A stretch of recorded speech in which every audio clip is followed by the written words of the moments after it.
How many of you have done a track day? What did you think of it? Is it helpful? I've got a few thoughts about it. Stay tuned.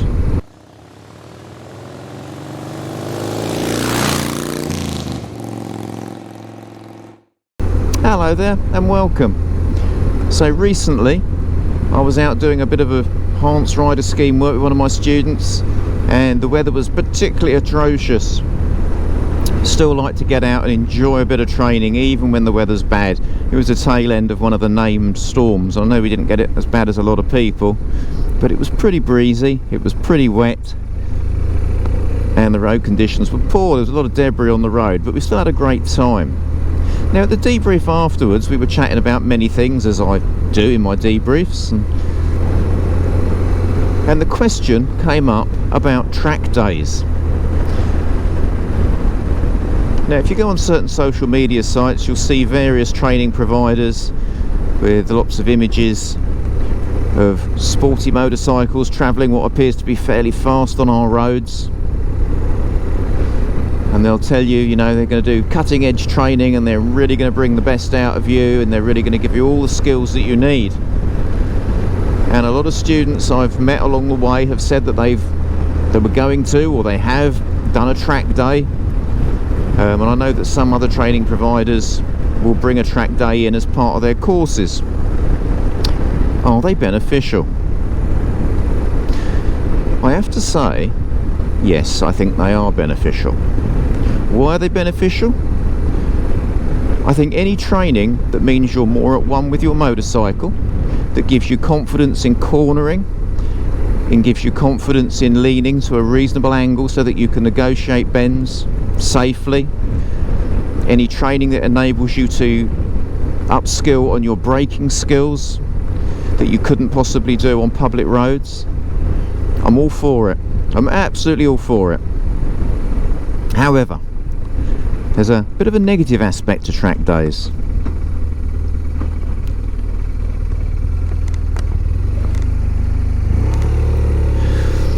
So the negative aspect to track days that we have to be careful of is this. When you've been out and had your day racing around where everyone's going in the same direction on fantastic tarmac, and you've got the confidence to suddenly know exactly how to control your machine, and maybe scrape your knee on the floor, lean the bike right over and bring your speeds massively up, what happens when you then come back onto the public road and think, you know, actually I'm fabulous now, that was a brilliant day, I never realised I was that good, I didn't know my tyres were that sticky, and I didn't know my bike was that capable. And if you do a track day in isolation, i.e. not with some proper advanced training that gives you roadcraft, there's a risk. And that risk is that you're going to end up going too fast on public roads because of your newfound skill. We were always told back in the police driving training days, the time when you are most highly at risk is when you have completed a well-supervised course and you're left to your own devices. So when you go back on operational, there's no instructor there telling you, hang on a minute, that's a little bit quick, you want to be slowing down, did you see that? You know, there's various things going on there, you're just on your own. And because you've done a course and you've qualified with X qualification, you actually think you're pretty good. Well, sometimes you might not be quite as good as you think, because you're still relatively inexperienced. Now, I'm going to put myself in the mindset of somebody who's done a direct access course, has spent maybe 3 days essentially doing no more than 30-40 mile an hour around towns, and has just been on a track day at one of these lovely racing circuits on that beautiful tarmac.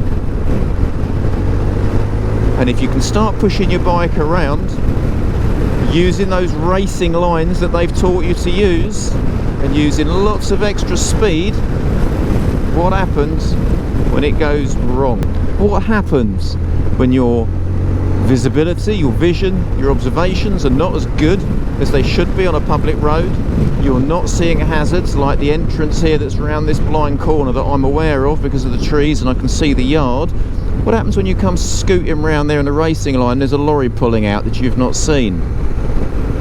What happens when you've not looked across that field and you decide to offside a little bit and a car comes the other way, or you've missed a junction like back there and someone's emerging from it. You know, you might think I can get round this corner at 40 plus 50 mile an hour now because I'm bloody good on my bike. What happens when there's a lorry parked round the bend? That's the risk of track days without good additional roadcraft training. I'm using roadcraft with the small r there. I'm not saying that you'd need to read the book Roadcraft, although it's very helpful. But I've seen it on quite a few occasions where we've got very competent and confident machine handling riders,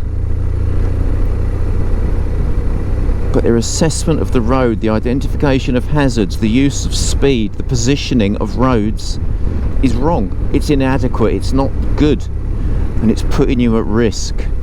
Racing lines on public roads are often inappropriate. Your road surface is so much worse than a track in most cases. I mean, winter's here now. Once we start getting more rain into the road and once it starts to freeze, it's going to get even worse. You know, we spoke about potholes recently. It's going to get even worse over this next few months. You can't use those skills that you've learned on your track day to quite the same level that you'd like to. They've got to be tempered with the roadcraft.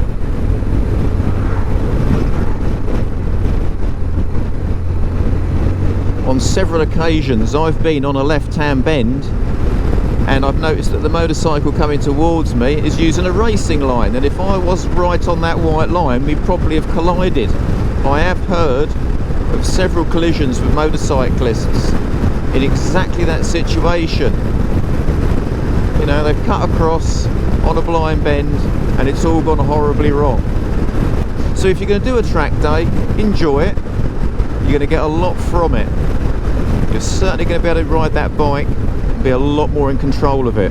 However, don't let it make you think that you can use the same lines and necessarily the same speeds on public roads, because you can't.